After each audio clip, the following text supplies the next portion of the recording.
Allez, bonjour à tous. Aujourd'hui, on regarde 10 faux amis. Donc, on va voir des erreurs typiques avec les faux amis en français. Alors, les faux amis, qu'est-ce que c'est? J'explique. C'est un terme, faux amis, is like fake friends, hein, or false friends. Donc, c'est un terme utilisé en linguistique pour désigner des mots qui, dans deux langues différentes, se ressemblent par leur forme, mais diffèrent par leur signification.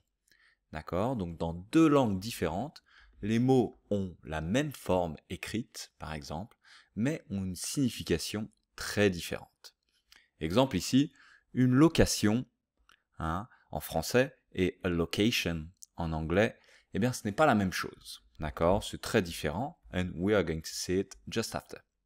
Donc les faux amis, c'est très important de les connaître, hein, parce que ça permet d'éviter des malentendus, misunderstandings, des erreurs de communication et parfois même des situations très bizarres. D'accord? Je vous donne un exemple. I don't want preservatives in my food. En français, preservatives, en français, on va le traduire par des conservateurs. D'accord? Je ne veux pas de conservateurs dans ma nourriture, hein. Mais si on dit preservatives, for French people, if you hear préservatif, we'll be like, what? Préservatif in my food? Hein, c'est très bizarre en français.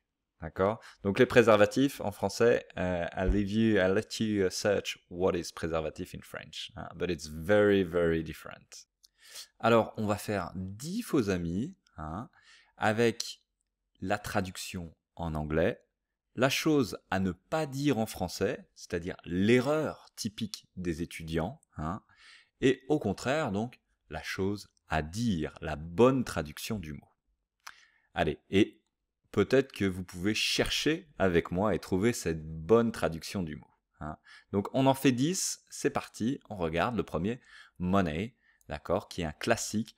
En français, il ne faut pas dire monnaie, parce que la monnaie en français, c'est les petites pièces, hein, c'est les billets de faible valeur, so it's like the change in French. So it's not the same meaning, hein, it's very different. Mais monnaie en français, on va dire, vous le savez, je pense, on va dire l'argent. D'accord? Donc c'est clair pour tout le monde, hein, l'argent is money. Allez, on continue avec un deuxième exemple ici, typique aussi. Actually, d'accord? Ne dites pas, n'essayez pas de traduire en français actuellement, hein, parce que actuellement means something else in French. It means maintenant, présentement, maintenant. D'accord? Donc si je veux traduire actually en français, je vais dire, et je suis sûr que vous l'avez, je vais dire en fait, en réalité. D'accord? Donc, ah, yeah, actually, bla bla bla. Non, en fait, en réalité, et pas actuellement. Ok? Allez, on continue avec un troisième faux ami. Ici, on l'a vu dans l'exemple, c'était location. Donc, en français, ne dites pas location, parce qu'en français, une location, c'est comme louer un appartement, un appareil, so it's like a rental, to rent something, hein. Mais dites plutôt, en français, localisation ou la position. D'accord, hein? What's your location? C'est plutôt quelle est ta position, quelle est ta localisation. D'accord? Attention à ça. On continue avec un quatrième maintenant, aussi très très utile. En anglais, on va dire eventually, hein? And we tend to translate it in French by éventuellement. Mais c'est une erreur, ne dites pas éventuellement. D'accord? Parce qu'en français, éventuellement, cela signifie peut-être. D'accord? C'est une condition, ce n'est pas sûr de se réaliser.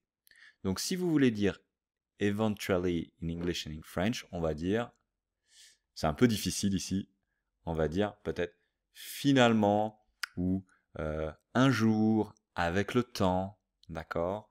Donc un jour, hein, eventually he will understand, un jour il comprendra. D'accord?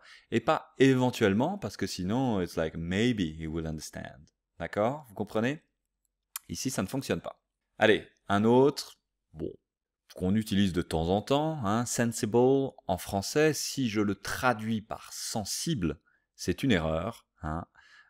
Sensible, c'est pas la même chose que sensible. Sensible en français, ça veut dire être Émotif, peut-être ressentir les émotions, d'accord, hein, fragile, ou voilà, ressentir vraiment les émotions, hein.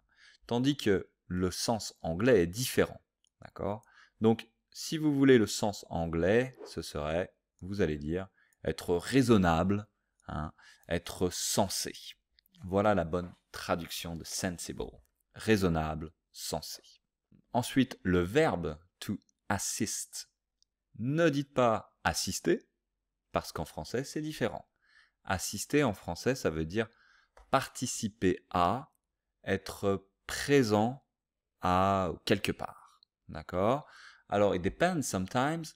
Assister also means to help, to give a hand, like to help. But usually it's more like to participer à, hein? Donc attention à ça. Si vous voulez dire to assist in French, on va dire aider, tout simplement. Aider. Aider quelqu'un. On continue avec un autre. To attend, another verb. Hein. Ne dites pas attendre, parce qu'en français, attendre, ça veut dire patienter. Hein.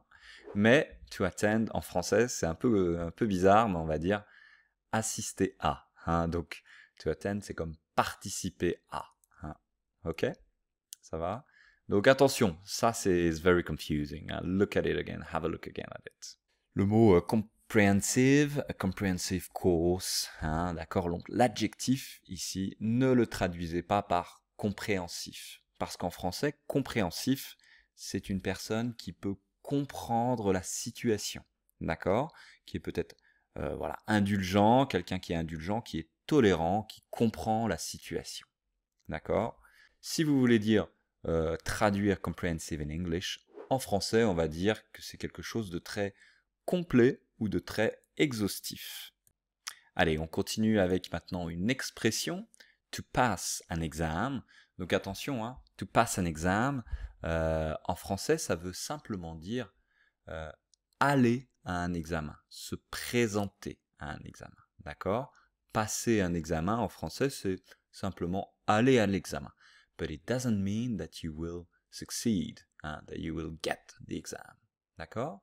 Donc, if you want to say that you succeed, en français, on va dire avoir un examen ou réussir son examen.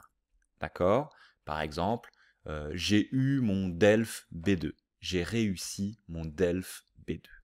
Allez, et dernière chose, bon, que vous connaissez, hein, qui est un petit peu connu, je crois, de tout le monde, c'est le excited en anglais. Attention à ça. On peut le traduire en français par excité. C'est possible. Hein, quand on est dans un état d'excitation, vraiment quand on est, je sais pas moi, vraiment très agité, on peut être excité, mais c'est un mot qui peut avoir aussi une connotation un peu sexuelle. D'accord? Excited, excité en français, ça peut être un petit peu dans le sens like sexually excited, horny a little bit. D'accord? Donc attention à ça, attention à la situation. Hein. Si vous voulez trouver une bonne traduction de excited, peut-être que vous pouvez utiliser excité de temps en temps, mais souvent, voilà, enthousiaste, impatient ou surexcité, peut-être. Si vous dites par exemple, oh yeah, I'm very excited to do this race, for instance, eh bien on va dire, oui, je suis impatient de faire cette course. Voilà donc pour ces 10 faux amis. Hein. Nous allons en voir d'autres dans le futur avec les erreurs typiques, bien sûr, qu'on peut faire sur ces mauvaises traductions de l'anglais au français. Allez, je vous souhaite une excellente journée ou une très bonne soirée et à très vite pour de nouvelles vidéos.